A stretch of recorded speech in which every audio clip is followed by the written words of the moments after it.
Dicen que los que saben, y son genios de verdad, no yo, los que saben dicen que eso de la felicidad, o si es que se puede medir o se puede calcular, que los índices de felicidad alcanzan unas cotas óptimas, no cuando desde luego se tienen muchas cosas, o cuando se ríe mucho, o cuando se es muy alegre, o esas cosas de las que muchas veces pensamos que depende de la propia felicidad. Hay estudiosos que incluso les pagan para estos en universidades acreditadísimas, que han llegado a la conclusión, yo esto me enteré la semana pasada, no tenía ni idea, que los índices de felicidad crecen en función de la capacidad de agradecimiento que tiene un ser humano. Es muy reconfortante escucharlo. Sirva esto para, por supuesto, empezar yo dando las gracias, porque es de ley, ¿no? En primer lugar, gracias a todos los presentes, conocidos, conocidísimos, queridos y no conocidos también. Gracias a Juan por la confianza. Con Juan es muy fácil, ¿no? Porque uno, en cuanto ve que se le acerca una buena persona, un hombre de bien, de una manera tan clara y obvia como es en el caso de Juan, pues uno le dice que sí con toda tranquilidad, además. Gracias por añadidura a Rafa, porque también está en esto, le he conocido más tarde. Para mí el mayor crédito de Rafa ha sido Juan, y el mayor crédito de Juan ha sido él mismo. Y yo no soy una persona muy institucional, me interesan bastante más las personas que las instituciones, y esto luego me sumo, o sea, el motivo por el cual estoy aquí es totalmente personal, lo cual me gusta y me hace sentir muy tranquilo. Gracias a esta casa que me tiene sorprendido, yo no había estado aquí nunca, desde luego desde fuera uno no se imagina que esto es así. Gracias porque se ve un cariño, un buen hacer, un cuidado, una intención y una categoría que bueno, pues que le llena a uno de orgullo de poder estar colaborando y que te abran las puertas en un sitio pues como este, del cual sin duda quiero saber mucho más. Y por ahora ya, luego agradecemos más cosas, si no me pongo muy espeso. Bueno, vamos a ver, me resulta, no sé si violento o qué me resulta, pero se ve necesario un objetivo. El tema de acreditar un curso de mitología comparada o de simbología universal y de geometría sagrada, parece necesario en el entorno global en el que nos movemos, ¿no? Está llena las universidades de humanidades de seminarios vacíos o cursos vacíos sobre mitología, iconografía, etcétera. Parece que es una cosa solo apta o que está al servicio de unas pequeñas minorías, y sin embargo a mí esto no deja de sorprenderme, puesto que al final todo lo que les quiero decir se resume en lo que les voy a decir ahora mismo. La mitología es un conjunto de símbolos, el símbolo apela a un tipo de sensibilidad, proceso de la información, es decir, pensamiento, y regreso de esa información, es decir, lenguaje. El ser humano necesita completarse. Esa en sí misma es la gran metáfora y el gran símbolo que todos padecemos. Parece ser que para completarnos necesitamos, y esto algunos lo asocian con un hemisferio del cerebro, a mí me da igual si es un hemisferio o no, me queda claro que es verdad, porque hay cosas que se saben sin comprenderlas. Me queda claro que ese tipo de sensibilidad, pensamiento y lenguaje, que es el pensamiento metafórico, que es el pensamiento simbólico, que es el pensamiento poético, clama por tener un sitio dentro de la educación y dentro de la sociedad. Porque además solo a través de él se puede alcanzar la experiencia y de ciertos conocimientos o de ciertas sabidurías, y por lo tanto alcanzar el conocimiento, porque por supuesto el conocimiento es siempre único y se llega a él por muchas vertientes.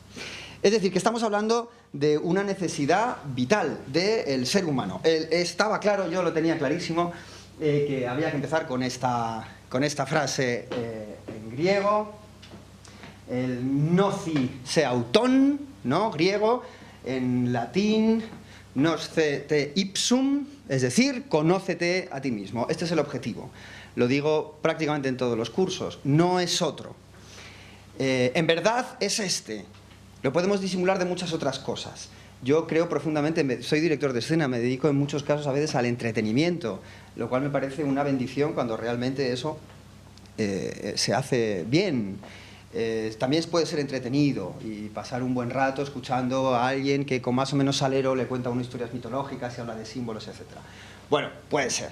El objetivo real va un poquito más allá. Y eso es lo que queremos justificar hoy.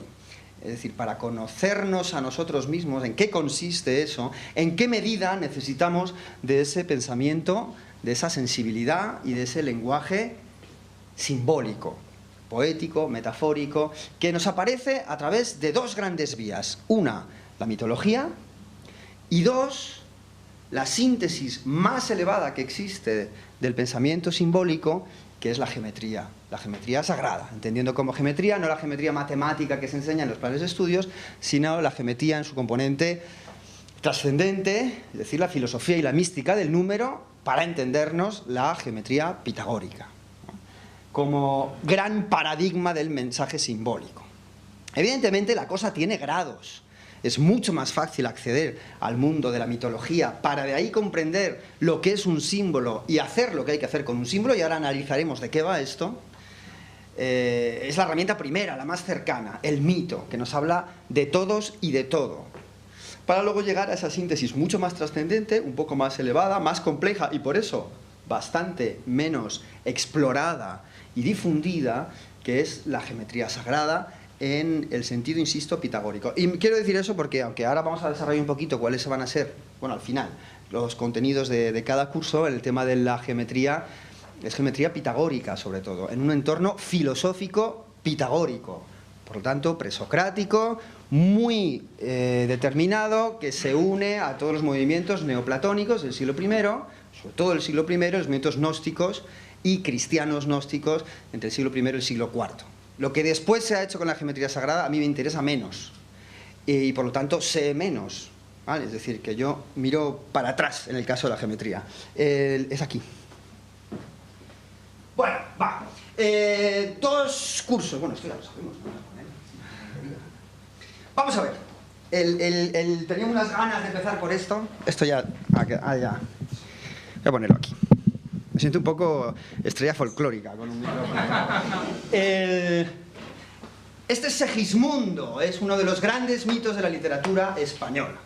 Tenía clarísimo que quería empezar por aquí. Quiero uniros tres mitos. Esto va de mitología, pero no de mitología en general, sino de mitología comparada. Solo cuando se compara la mitología se rescata la esencia del mito y se aterriza en el símbolo, y por lo tanto en la interpretación simbólica.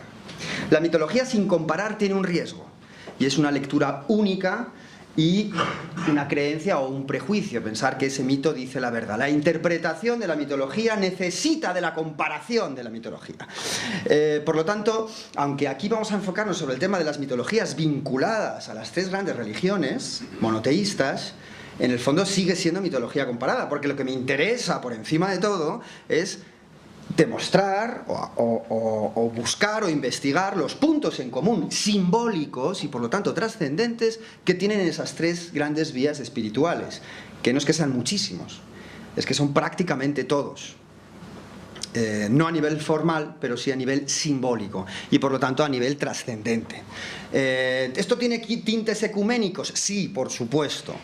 El ser humano es uno y por lo tanto las vías trascendentes en el fondo pueden tener muchas formas, pero son una, nada más. Segismundo. Segismundo me servía a mí muy bien. Primero porque todo el mundo más o menos lo conoce. Y después porque nos va a ayudar a entender, tiene la clave mitológica, además, personaje, demonio. Siempre vamos a la mitología griega, de la India, no sé qué. No, si lo tenemos aquí.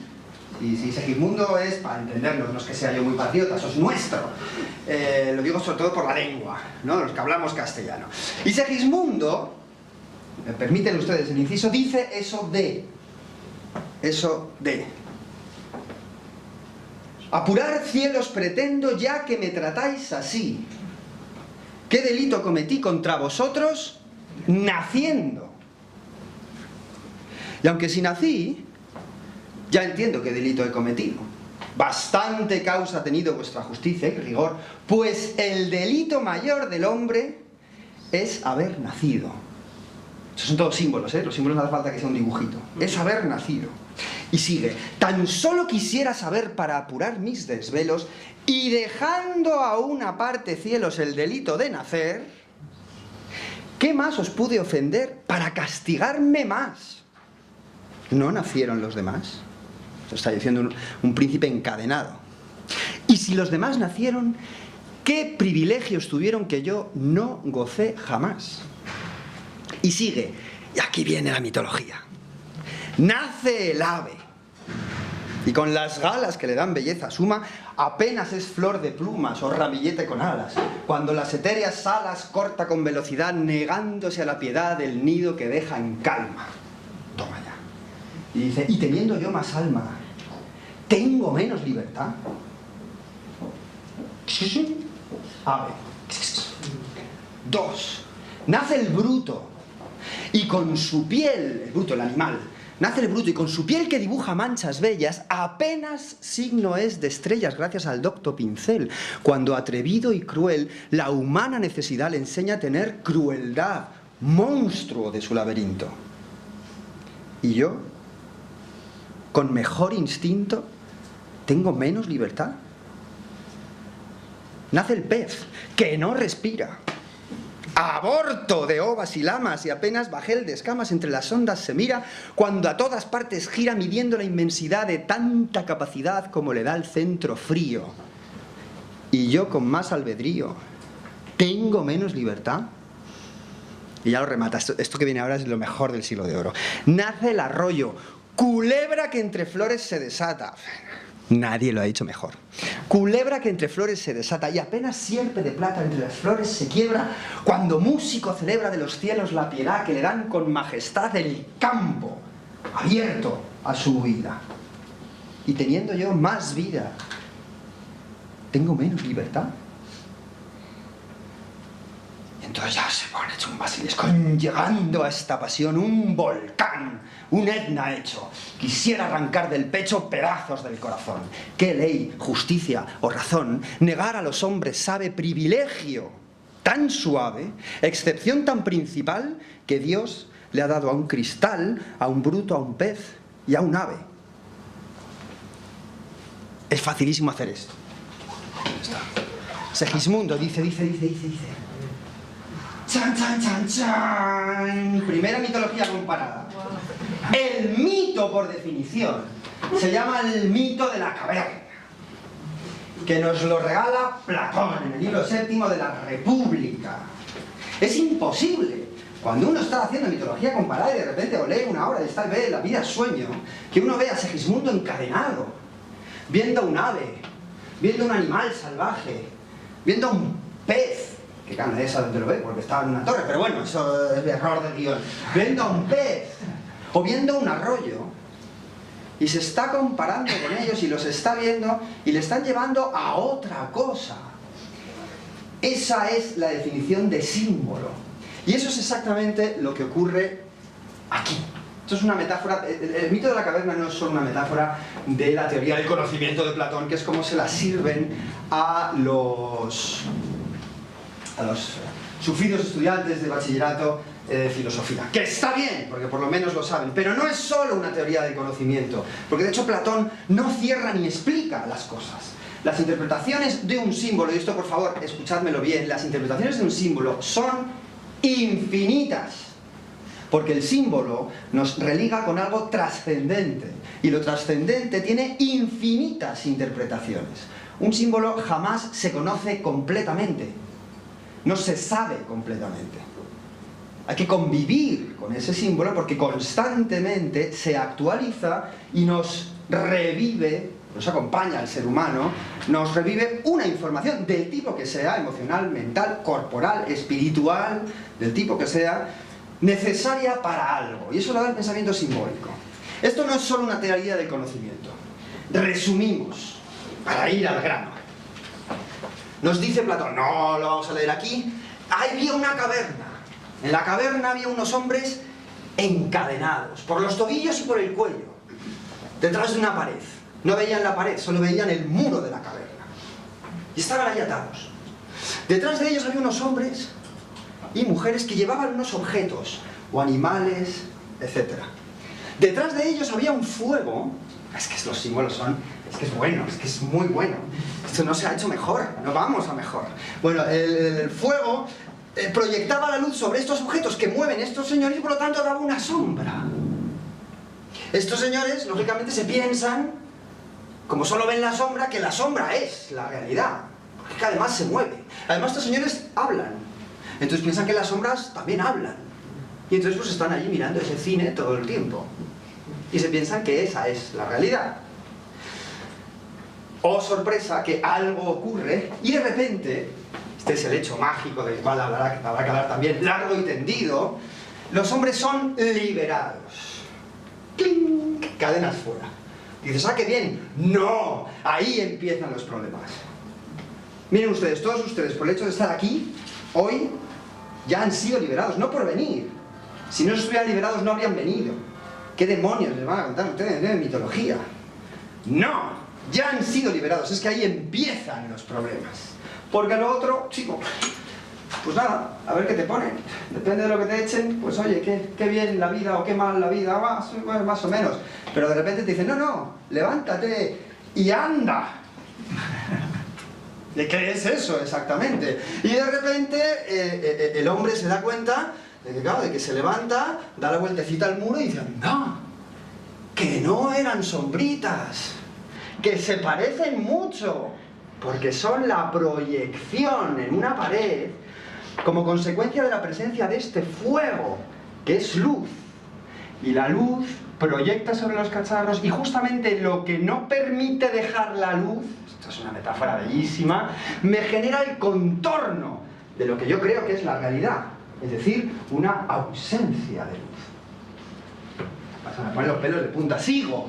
Y entonces de repente se da cuenta que se puede salir de la caverna. Y que esta no es la verdadera fuente de luz. Hay una que es mucho mayor, que es el sol. Esta metáfora es la importante. Hay dos puntos de luz. 1 y 2. Uno que nos dice la mentira, pero que es necesario para entender cómo funciona esto. Y 2, el de la luz verdadera y absoluta. Y Platón insiste con denuedo y con cuidado, dice, cuidado, no le fue nada fácil a ese esclavo salir. ¿Por qué? Porque no estaba acostumbrado a esa luz, entonces no podía ver. Entonces al principio se ponía en la sombra de las cosas. Y luego un poquito más adelante intentaba ver la realidad a través de su... Esto es precioso. A través de su reflejo en el agua. Su reflejo en el agua. Esto luego vamos a retomarlo. Ese es el símbolo de la geometría. La geometría es ese estado de conocimiento. Entonces lo ves reflejado en el agua porque directamente no puedes hasta que realmente se libera, se acostumbra a la luz y entonces ya puede ver los árboles, las cosas, las personas, los pájaros, tal, y el mismísimo sol. Y Platón no acaba ahí el relato, sino que dice, cuidado, esto no se acaba aquí. ¿Y ahora qué? ¿Y ahora qué? Pues ahora hay que volver. Famoso camino de regreso, como el de Santiago. Hay que ir y volver. Entonces, ahí aparece la moral, la ética, ¿no? Es decir, bueno, vale, sí, tú ya has visto la luz y qué bien todo y te has acostumbrado después de un largo camino de peregrinación desde la sombra hasta la oscuridad. No vale quedarse. Oiga usted, ahora de media vuelta, porque usted es filósofo, de media vuelta, y vaya usted a liberar a algunos compañeros porque se trata de llegar todos juntos. No yo solito, ¿no? Y entonces esa es la labor del filósofo. Y dice Platón, ojo, cuidado, que al que vuelva le van a dar por todos los lados, porque cuando vayan los esclavos le van a decir, pero ¿qué dices? Este tío está loco, qué tontería, tío, pero ¿cómo no va a ser verdad? Si lo estoy viendo, si las veo, si las oigo, este está loco. Tanto es así que se enfadarán con él, tanto es así que a lo mejor le pegan, o a lo mejor incluso le matan. Echar un vistazo por los grandes iniciados, profetas y mesías que han sido asesinados por el pueblo que pretendían salvar. Es un arquetipo mitológico. Y desde luego la figura crística en mayor lugar. Son asesinados por los propios esclavos. Dices, lo de Segismundo se parece. ¿Qué le pasa a Segismundo? Segismundo tiene que ver muchísimo con esto. Ahora hacemos una reflexión. Esto es una metáfora del lenguaje simbólico. Esto es una metáfora del lenguaje simbólico. Esto que veis aquí son símbolos. Dices, qué horror, tal, no. Esto no es una historia de malos y de buenos. Todo es bueno aquí. No es una historia de malos y de buenos. Primero hay que ver esto, para después, en el caso de que uno es liberado, comprender que esto es consecuencia de esto. Pero que esto ni siquiera es la verdad, porque esto y esto es consecuencia del fuego que se proyecta sobre eso. Pero es que estos cacharros no los han hecho aquí, los han hecho en algún lugar fuera.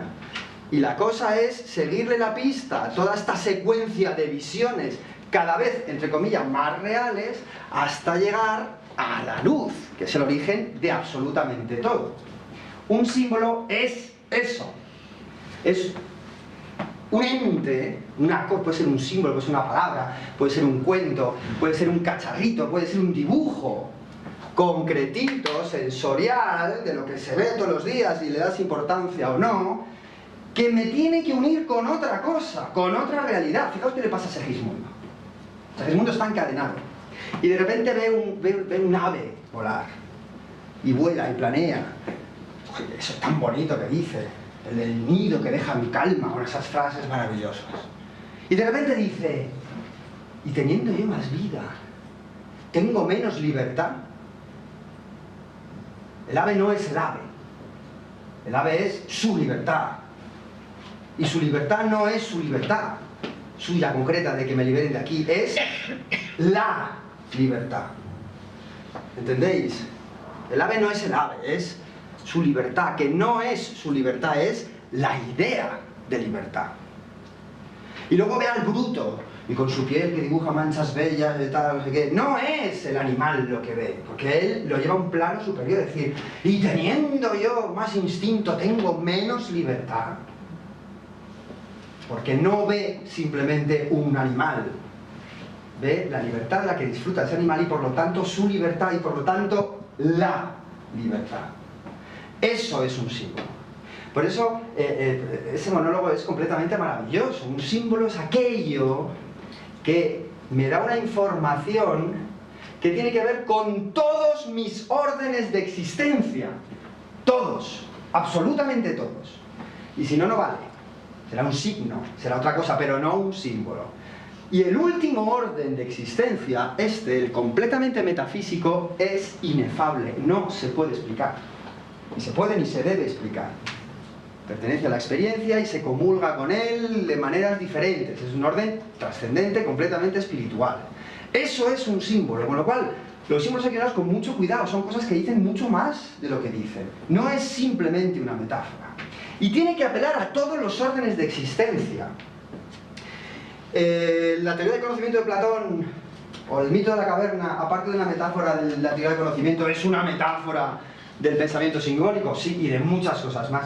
Porque como es un mito como Dios manda, se puede explicar de 725 maneras, y todas son medio válidas. Pero, como esto es mitología comparada, lo vamos a comparar. Porque hay que comparar las cosas. El mago de Oz, el maravilloso mago de Oz. Y ahora ya nos metemos con la geometría y la simbología y tal. Fantástica metáfora también. Que tiene que ver con exactamente lo mismo. Esto tenía que haber empezado. ¿Qué tiene que ver Segismundo con el mito de la caverna, con el maravilloso mago de Oz? Bueno, pues si uno quiere y lo quiere ver, y desarrollando ese lenguaje simbólico, ve que hay unos puntos en común y que lógicamente en muchos sentidos tienen una misma interpretación y se está contando exactamente lo mismo. Ved que hemos empezado con la frase «conócete a ti mismo», ¿no? Que según dicen estaba puesta ahí en el dintel del oráculo de Delfos, que había escrito Tales de Mileto, uno de los grandes 7 sabios de Atena, aunque esa frase se atribuye a Tales, a Sócrates, al propio Platón, a Pitágoras. No es que se la quitaran, es que todo el mundo decía lo mismo. La cosa es conócete a ti mismo. Conócete a ti mismo, ¿qué significa? Tienes que saber quién eres. Para saber quién eres, tienes que saber qué eres. Y para saber qué eres, tienes que tener la mente muy abierta de ver qué catálogos de posibilidades hay y ver cuál te corresponde. ¿No? Lo de conocer a ti mismo es para toda la vida. Resulta que los antiguos y los sabios dicen, y yo hago eco de ellos, que la mitología sirve para eso, para conocerse a uno mismo. Y que precisamente es un tipo de lenguaje que me permite un acceso al conocimiento que el lenguaje racional, materialista, lógico, puramente lógico, tal, es decir, científico, al que no llega. No llega de ningún modo, porque la razón, y lo sabía San Agustín, tiene un límite. Y además es un límite muy concreto. Hasta aquí. A partir de ahí ya no. Hace falta otro tipo de pensamiento, claro, el del vecino de al lado. Es decir, el simbólico, el metafórico, para completar el asunto. Es una dialéctica eterna. El maravilloso mago de Oz. ¿Y esto qué nos importa? Vamos a ver. Fijaos, el cuento es muy bueno. Muy bueno. Véase. Dorothy de Kansas. Puede ser más prosaico, el cuento americano. Una niña de Kansas, decir de Dorothy de Kansas, traducido al castellano es como si fuera Josefa de Orihuela. Quiero decir, algo reconocible, cercano, familiar, normal, y además de un pueblo no muy importante, es decir, con una tradición. Dorothy de Kansas, que vive en un mundo gris, completamente gris, que en la película traducen precisamente en el blanco y negro de la primera parte de la película.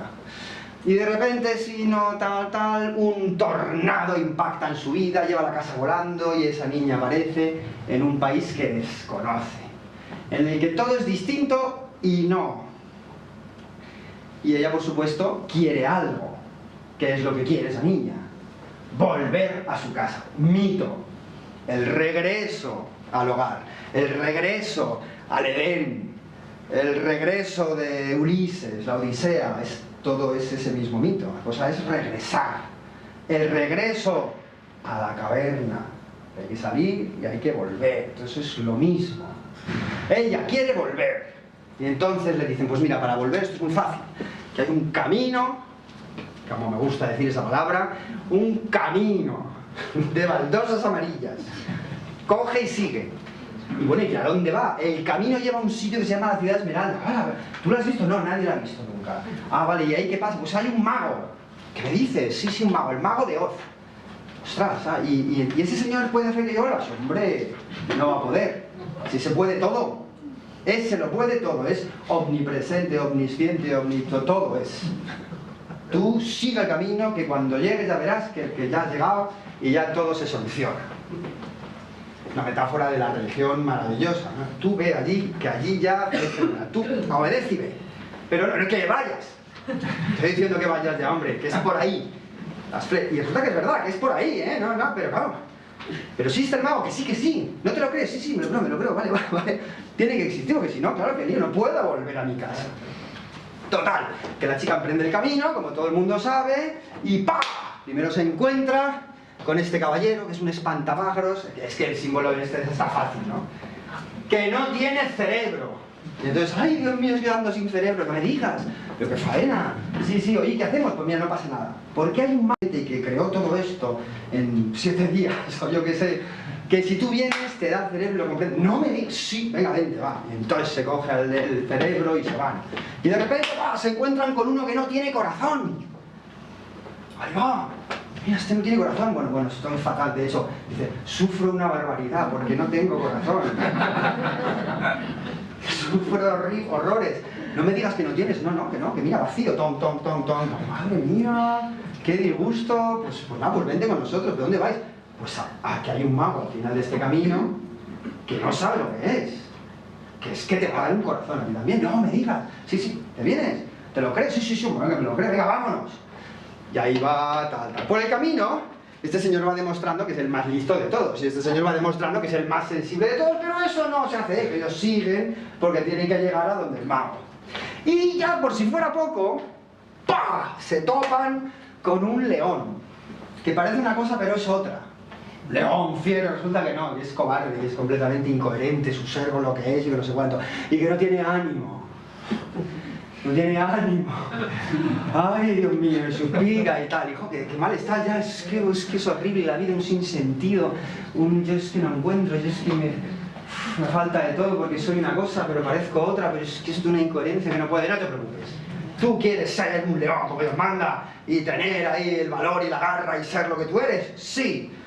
Tira por el camino, porque hay un mago al final que ya verás cuando llegues, no te lo figuran lo que es. Y entonces se van los 4. Luego hay una bruja por medio que les impide llegar. chasco final. Cuando llegan, el mago, muy siniestro, creen que han llegado a la ciudad de Esmeralda, que por cierto les mandan, no es que la ciudad no es que sea Esmeralda, es que les mandan a todos ponerse unas gafitas de color verde, entonces lo ven todo Esmeralda, que ojo también la metáfora. Entonces todo, oye, es Esmeralda, ¿verdad? Porque para entrar a la ciudad de Esmeralda te ponen unas gafitas. Buenísimo, buenísimo. El mundo está lleno de sitios que te ponen gafitas para ver las cosas que quieren que veas. Entonces ven todo Esmeralda, uy, que es verdad, es la ciudad de Esmeralda, a ver el mago.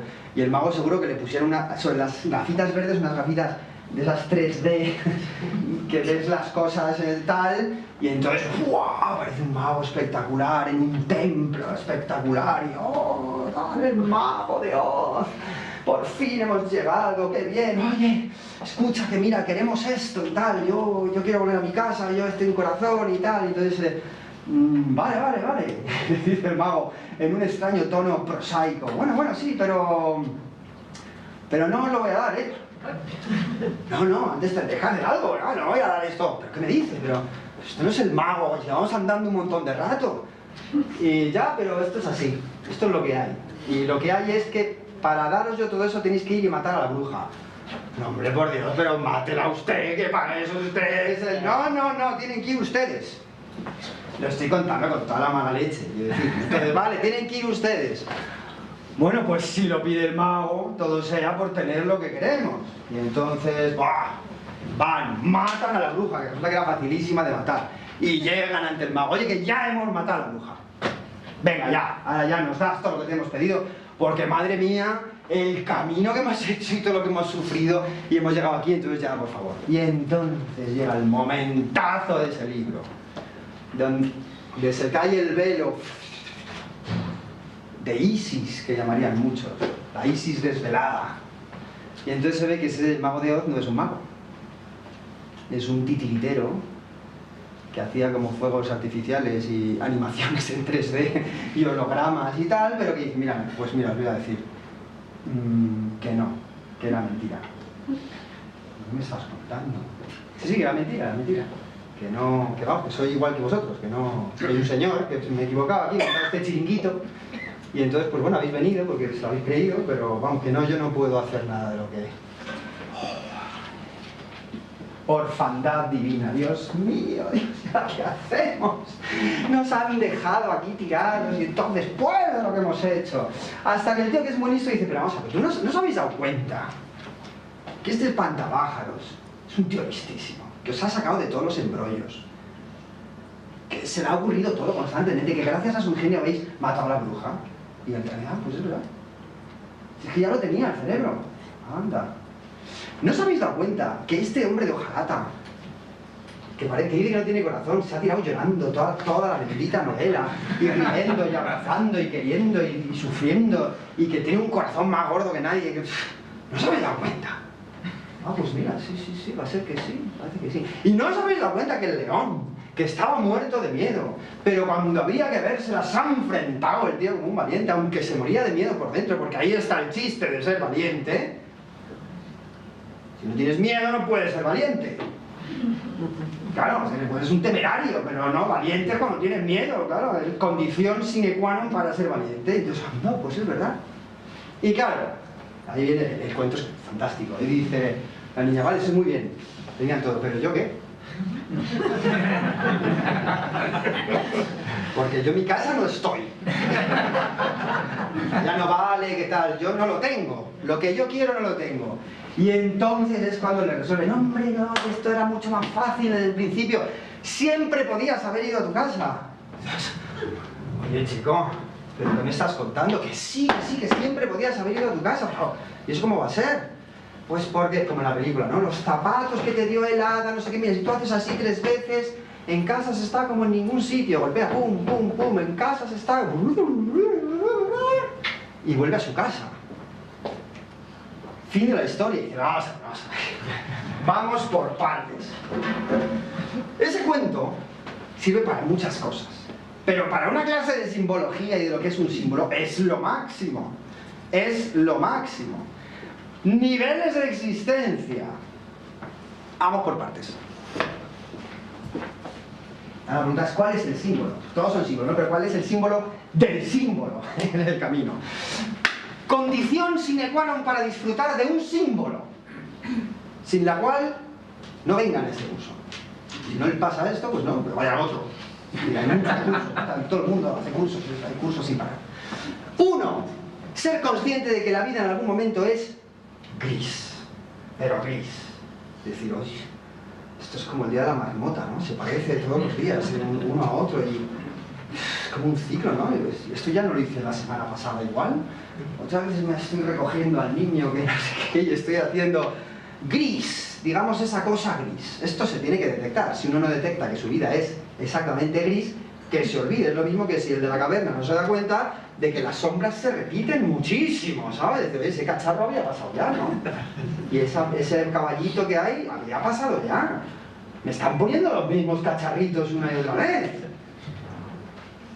Hágase cada uno la lectura que quiera. 2. El tornado. El tornado tiene que llegar. Es decir, la casa, la casita gris donde todas las cosas de la vidita, de Dorothy de Kansas, todos somos Dorothy de Kansas, todos llevamos una Dorothy dentro, que queremos nuestra casita, nuestra vidita, nuestro ordencito, y de repente hay aquello, ay, ¿qué pasa? ¿Qué pasa? La casa se voló. El tornado es, estableciendo símiles, esto es un lenguaje poético. El tornado es exactamente la liberación de las cadenas. Cuando estoy así de repente, ¡ay, va! Uy, que estoy, no, que esto soy yo, pero ¿dónde estoy? ¿No? El tornado es donde estoy. Si no hay donde estoy, no empieza el camino. Segundo, oye, yo quiero volver. Fundamental. El que no sabe dónde está, quiere volver a su casa.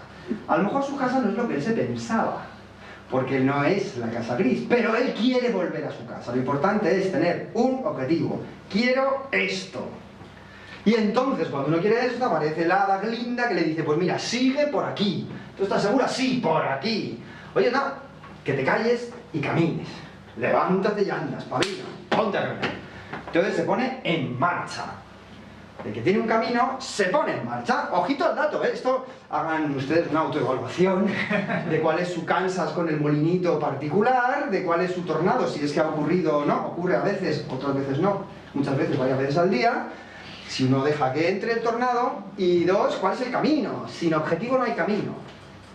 Y por el camino se encuentra uno con un espantapájaros, con un hombre de hojalata y con un león, que es tan sencillo como establecer de las infinitas metáforas que podemos hablar de una dimensión mental, una dimensión emocional y una dimensión espiritual, el león. Entonces uno lo tiene que ir encontrando. Anda, mira, tengo un cerebro que piensa que no va a estar. Anda, mira, tengo un corazón que... si hay aquí tengo un espíritu que no está colmado. ¿Y qué hago? Soy consciente y entonces me los llevo en mi saco y me acompañan en el camino. Entonces ya no voy yo sola la que quiere ir a su casa. Voy con el corazón en busca del corazón, voy con el cerebro en busca del cerebro y voy con el león en busca del león. Y entonces ahí está el equipo. Número 4, magnífico, ¿no? Claro. La estabilidad, la tierra, el 4 místico. ¡Pum! Ahí están los 4 personajes que todos tenemos. Pero como en todas las mitologías, cualquier historia mitológica está dentro de las personas. Y esta también, aunque no sea griega, aunque sea norteamericana. ¡Claro! ¡Ojo! ¡Ojo! Por el camino habrá una bruja puñetera. ¿Qué quiere? Que no avancemos. Nada más. Que es una tontería, déjalo, pero ¿cómo se te ocurre? Anda, déjate de tontadas. ¿Pero con quién vas? ¿Tú con quién vas? Ahora de repente, con un corazón. ¿Tú qué ahora? ¿Tienes ideas o qué? ¿No? Claro, la bruja tiene muchos rostros, ¿no? Es importante. Y tiene que haber la idea de un mago. Ojo, esto es muy importante. Muy importante. Esto es la metáfora de una religión, ¿eh? Muy importante. Si no hay una idea previa de un mago, no hay camino. Porque el camino aparece porque hay un mago al final. Y yo me tengo que creer que hay un mago. Del mismo modo que me tengo que creer cuando estoy atrapado en la sombra que esa sombrita es algo más. Y que cuando me levante digo, ah, claro, es esto. pero tiene que ser algo más, claro, es por la luz del fuego. Y tiene que ser algo más, claro, es que hay una salida de la caverna. Pero constantemente tengo que ver el final, o creer en el final del camino, porque eso me genera el motor. Con lo cual, el mago hay que inventárselo. Luego ya descubriremos que es que el señor que hace de mago se lo ha inventado él. Pero da igual, porque el cuento acaba bien. Y entonces cuando uno llega al mago, después de arrastrar y demostrar que el cerebro está en su sitio, arrastrar y demostrar que el corazón está en su sitio, arrastrar y demostrar que el espíritu está en su sitio y que por lo tanto, con la unión de todas esas fuerzas, la bruja no existe, porque la he matado, ahí llega la hora de la verdad. Y es que el mago tampoco existe. El mago no existe. Resulta que lo que yo quería que hiciera el mago, ya lo he hecho. Porque eso lo hago yo. Porque el mago soy yo. Y el mago está dentro de mí. Ya lo tenía el cerebro, ya tenía el corazón, ya tenía el espíritu. Muy bueno el cuento. ¿Y ahora qué? Ahora sí. Ahora vuelves. Esto aparte de una metáfora de todo vía trascendente y crecimiento espiritual, universal, todas las religiones se pueden explicar con el Mago de Oz y con muchos otros cuentos. Aparte de eso, claro, nos invita, también se puede enlazar con el tema, es muy fácil, la metáfora del regreso al hogar, el regreso a la caverna, y ahora vuelve, ahora que sabes quién eres, ahora que sabes de qué te compones, ahora que has trascendido, ahora vuelve. ¿A dónde? A la casita gris, con el molinito, no sé qué, a ver si ahora es un poco menos gris. Igual tiene algún colorcillo más. Porque ahí es donde ocurren las cosas. Y no en los mundos de Yuppie, ni en el Mago de Oz. En tu casita. Dentro de ti. La cosa es por dentro. Lectura de la interpretación simbólica. ¿Veis? Es que al final todo se puede unir con todo, cuando el pensamiento es realmente libre, ¿no? Y poético. Lectura del mito simbólico. En la lectura de un símbolo es una pequeña metáfora de cualquier vía espiritual. De cualquier vía espiritual. Pero a trocitos. Esto es una de las grandes leyes de la geometría sagrada. El todo es como las partes y las partes es como el todo. En la dinámica de una parte está la dinámica de lo absoluto. Cualquier ser humano es una metáfora de el ser humano, es decir, de todos juntos, y por lo tanto del universo entero. Párense 10 minutos a mirar a una persona a los ojos y uno descubre ahí universos de universos, como dice Rubén Darío.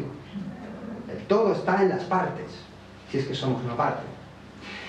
La metáfora es clara. El símbolo, igual que cualquier vía trascendente, es una vía trascendente en pequeñito. Entonces cuando uno ve cualquier símbolo, véase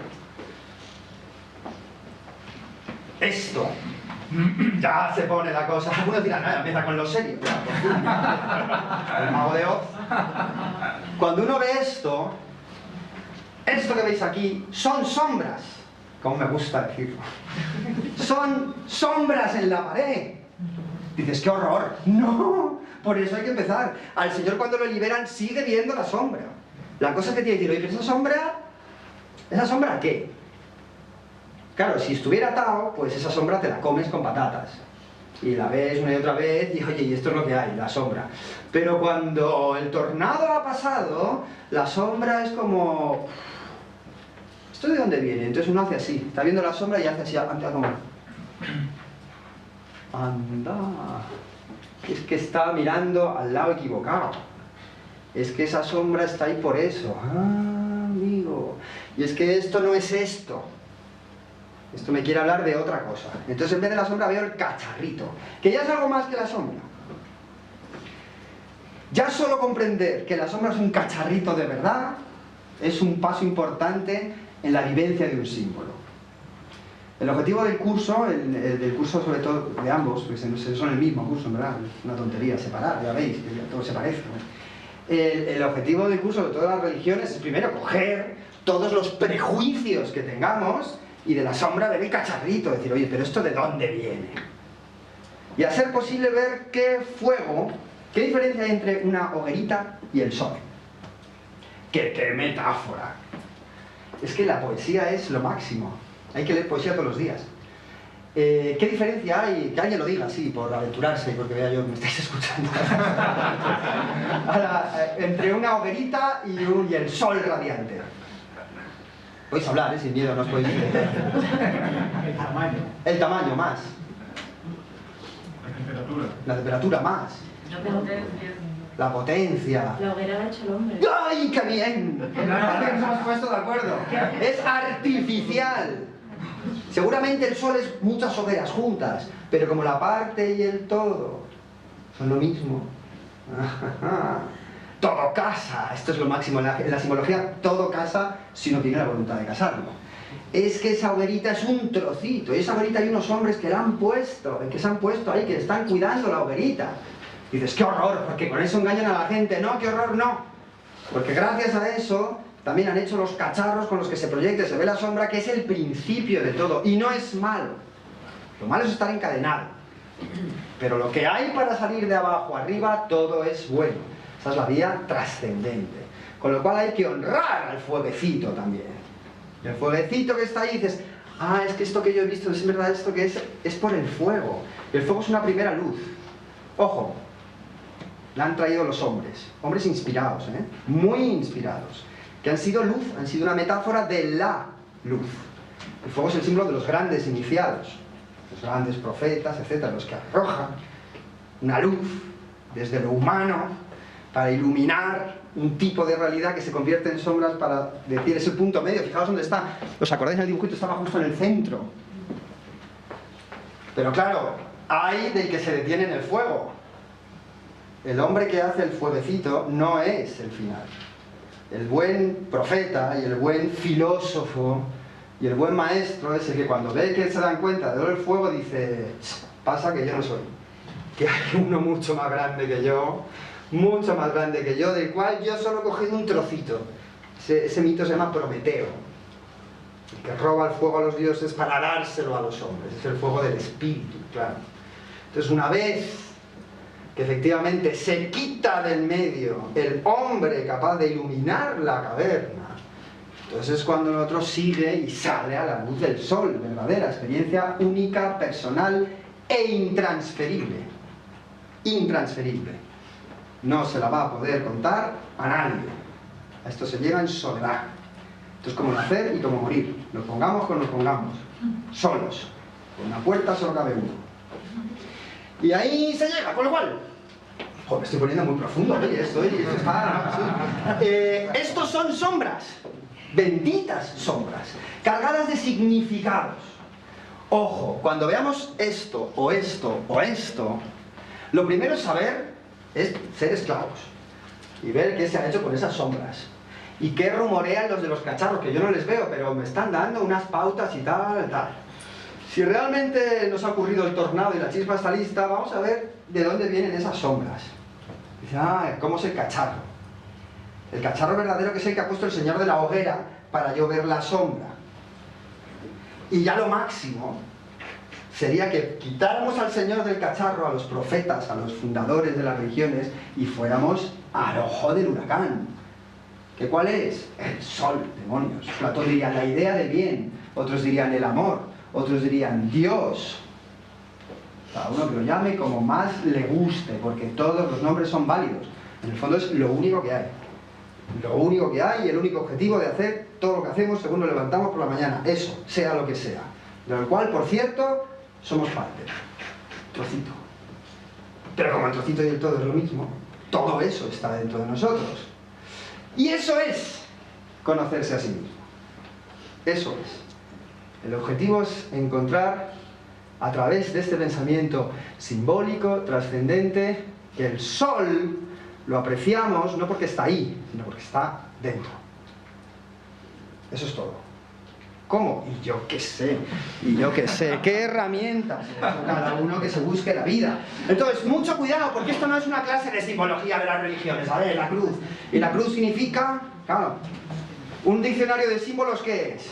Son los murmullos de los señores con los cacharros, con los esclavos que le dicen, oye, mira, eso de ahí es no sé qué, y esto no sé cuánto, ¿ya te has enterado? Sí, pues ya lo sabes, ahora, a verlos una y otra vez. ¿No? Desgraciadamente las catequesis de las tres grandes religiones en muchos casos se limitan a eso. a palabras que explican y acotan un significado que en sí mismo debería ser infinito y trascendente. Pero como te lo han explicado, te crees que ya lo sabes, entonces te quedas tranquilamente ahí sentadito. Que si estás atado, pues tienes derecho, pero como te hayan liberado y te quedes sentadito, es que eres tonto de baba. Y a mí me pasa 7 veces al día, o sea, tonto, chico, tira para arriba, ¿no? Entonces, dentro de toda esta simbología de las 3 grandes religiones, que por supuesto se parecen,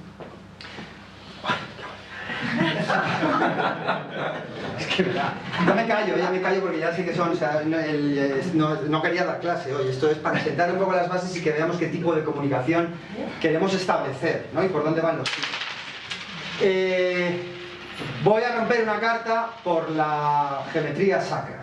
La geometría sacra no es una parte de la geometría, toda geometría es sacra, eso es lo primero, no hay una que no sea y otra que sí sea, no es verdad.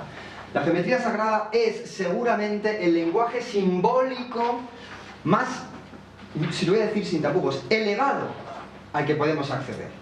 Mirad, para Platón, y retomo el mito de la caverna, para Platón, veis que Platón describe la peregrinación del alma, ¿no? Estás ahí encerrado, te das la vuelta, no sé qué, ves el fuego del profeta, sales, tal, y ves la luz, pero no puedes, porque la luz es demasiada, entonces primero tienes que andar por la sombra, y luego hay un estado en el que ves la realidad a través del reflejo en el agua.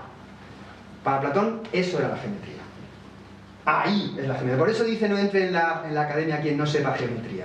Porque es un estado de conciencia y de asimilación de la trascendencia seguramente de los más elevados, en los que todavía interviene la razón y ahí se acaba.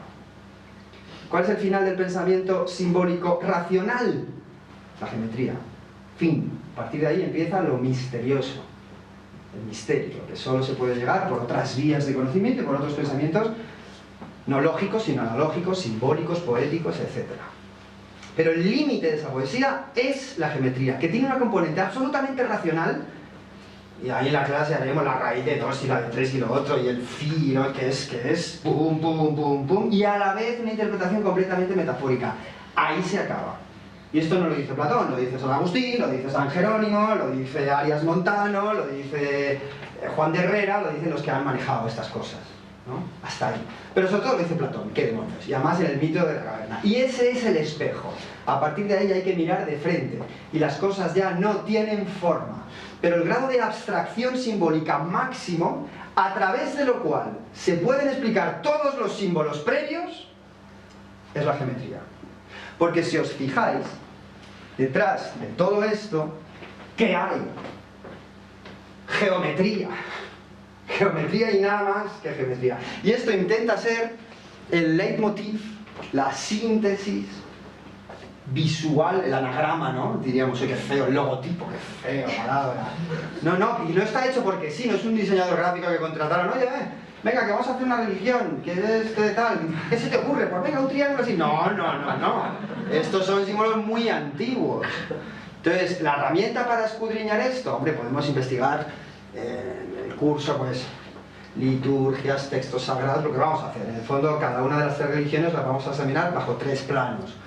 1, tradición e historia. 2, iconografía, lógicamente, iconografía y fuentes literarias, que me importa mucho. Y por último, liturgias.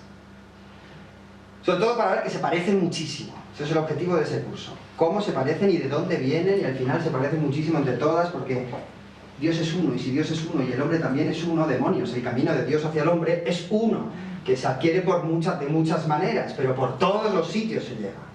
¿Vale? Ya está bien de excluir y de pensar que lo mío es lo mejor. No, lo de todos es lo mejor. Pero claro, lo han sintetizado en estas formas. Detrás de toda la simbología universal, igual que detrás de toda la arquitectura religiosa, y no solo religiosa, también la arquitectura sacra dedicada a algún tipo de ejercicio espiritual, no siempre vinculado a la religión, hay una geometría. Ya no solo en los símbolos concretos, sino precisamente en el dominio de los espacios, ¿no? Que favorecen un grado de sensorialidad y de percepción que se llama cósmico, es decir, ordenado, que se parece al del universo, y entonces lo que nos hace descubrir es que dentro de nosotros está el propio universo. Eso es un templo. Fin. Uno y todos. Y el templo que no consiga eso es que lo ha hecho mal el señor arquitecto que lo ha hecho. Fin. que hay así. Así, es decir, aquí yo no entro porque me pongo de mala leche. ¿Cómo voy a rezar? Está mal hecho, ¿no? Los grandes templos sagrados se hacen según esta geometría, por eso se llama geometría sagrada, porque se ha utilizado para los edificios sacros, ¿no? De los cuales tenemos ejemplos excelsos, ¿no? Que se pueden analizar tranquilamente. Por cierto, aquí hay un infiltrado. Esto es mentira. Lo he puesto porque enseguida lo ves y dices, ¡ay! El judaísmo, mal llamado cristianismo, porque el cristianismo es una espiritualidad, la religión es la religión católica. Esto ya muchos lo sabéis, ¿no? Teológicamente el cristianismo es el camino de Dios al hombre. Es Dios que se hace hombre, yo creo eso. La religión es el camino del hombre a Dios. El cristianismo es un tipo de espiritualidad que alberga varias religiones. Protestantismo, catolicismo, religión ortodoxa, los cismas y tal. Y no todos adscritos a esta misma cruz latina, que es maravillosa y que tiene unas connotaciones infinitas. Y esto lo asociamos con Islam. Error, nunca más lo haremos. Os lo he puesto aquí para señalarlo, pero que sepáis que esto no es el símbolo del Islam, aunque parezca que sí, porque además eso es relativamente moderno, eso apareció en el siglo XIV y eso es el Islam vinculado con el Imperio Otomano. Antes de los otomanos ese no era el símbolo para nada. Y en todos los sitios en los que los turcos han estado, que son muchos, es donde han dejado esa impronta con este sello vinculado al Islam, la luna creciente y la estrella. El símbolo verdadero del Islam, yo había preparado aquí una clase de tal, pero no es el momento. El símbolo, si hay un símbolo del Islam, es este, el octógono regular. Ese sí, ¿no? Si tradujéramos el tema del octógono regular y viéramos, hoy ya no nos da tiempo, no me quiero alargar, y viéramos en qué consiste la estrella de David, en qué consiste geométricamente la cruz latina y en qué consiste el octógono regular, si viéramos la génesis geométrica, porque la dibujamos y hacemos la interpretación, veríamos que las tres son tres maneras diferentes de contar lo mismo. El símbolo es el mismo, que se traduce en la unión de los opuestos complementarios para llegar a la unidad sacra, nada más. Unos a través de unos números, otros a través de otros números, que además han dado el catálogo perfecto. En base a la raíz de 3 y el triángulo equilátero los judíos, y ahí vas a una religión, en base a la raíz de 2 y la octogonal perfecta de la cruz, y en base al octógono sagrado, los dos cuadrados que sobreponen, el Islam. Simbólicamente quieren contar lo mismo. ¿Qué ocurre? Que resulta que las sombritas que yo veía en la pared las daban tres cacharritos que en el fondo las daba un mismo fuego. Pues claro, el fueguito es el mismo, con tres cacharritos distintos que dan tres sombritas distintas.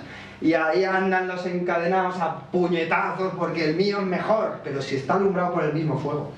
No va a ser lo mismo en verdad, porque la cosa no es ni el cacharro ni la sombra, es el fuego. Y además ni siquiera ese fuego, sino el sol de que esos fuegos parte.